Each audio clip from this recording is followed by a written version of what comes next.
Callea's latest single, last single, O, was very difficult to spell. I struggled with that one. But he's got a brand new one, which I can spell. It's called Last to Go. To talk about it, please welcome Anthony Callea.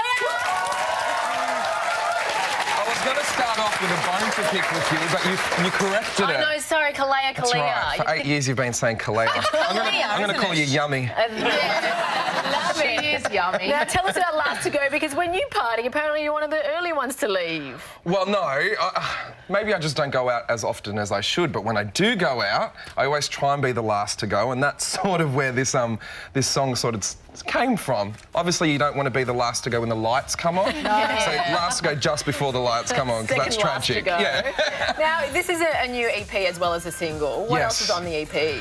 I've got a few acoustic versions of a couple of the tracks on there as well. One that I did late last year here on the Circle, and I got so many good responses from it, so I actually went into the studio and recorded it live. And there's a track on there that I wrote with Paul Mac, I Don't Care What You Say, which, you know, means a lot to me, and lyrically I spent a lot of time working on that, and it was, you know, and I worked with Matt Morris too, that I wrote a beautiful ballad called Tangled. I was walking down the street in LA and I saw the billboard for Tangled, the movie. Oh, yeah. And the next day I went into the studio and went, I want to write a song called Tangled. And they just went, why? And I went, because I saw a billboard.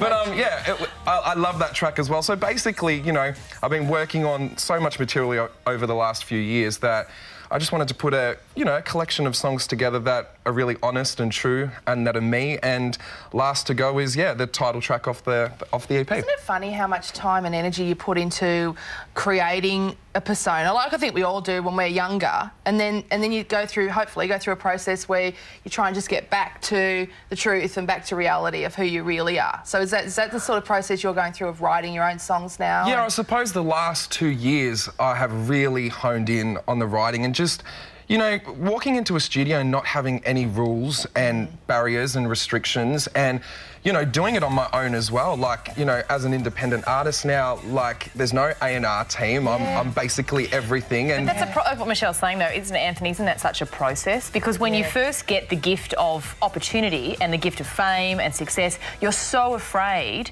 to say no to people.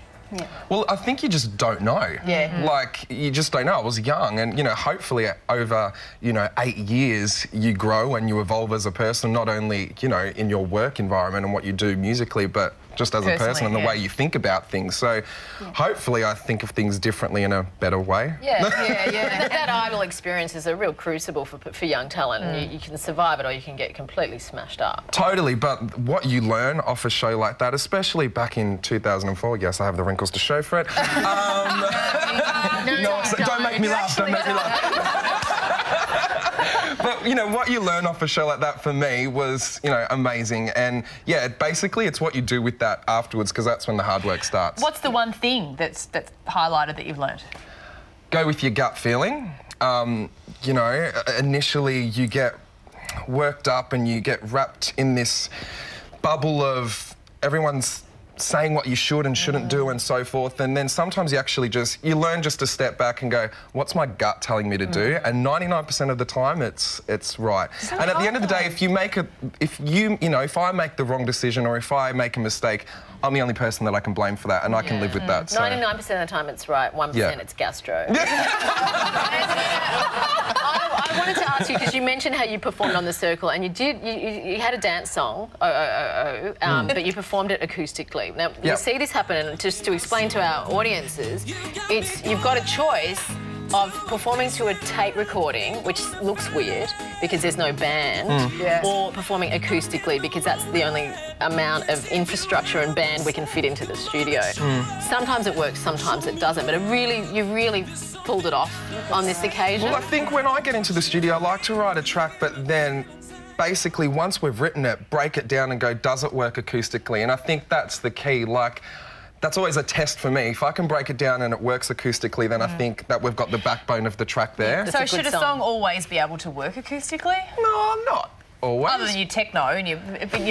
Yeah, but, you know, at the end of the day, if you've got a good pop melody and you've got, you know, the backbone of a track there. It should work acoustically, and it's just what you do with it. Anthony, you mentioned Paul Mac earlier. I know you also worked with DJ Poet on this album from the Black Eyed Peas. Are you ever daunted when you walk into a room with people like that? I remember rocking up to Paul Mac's studio going, I can't do this. Like, I can't work with Paul Mac. He's going to go, oh, here's this guy off this TV show, Anthony Callea. But he was so nice, and like as soon as I walked into his studio, he had a big smile on his face, and he was so warm and welcoming, and he was probably one of the best people to work with. Him and Matt Morris, who, you know, if you actually looked at their bio and their CV, you would get so intimidated, but, you know, when you're good at what you do, they don't have the crap. Isn't that funny how oftentimes the people who are so good at what they do are so nice. And the ones that are, they just keep name dropping. I'll pick that name up for you, put it in your man bag. Well, I suppose it's not, you know, you don't have to prove anything. No. When you know that you're good You've at something. got the goods. Before you go, any more musicals on the horizon? Because I love you on the stage. Really? Oh, okay.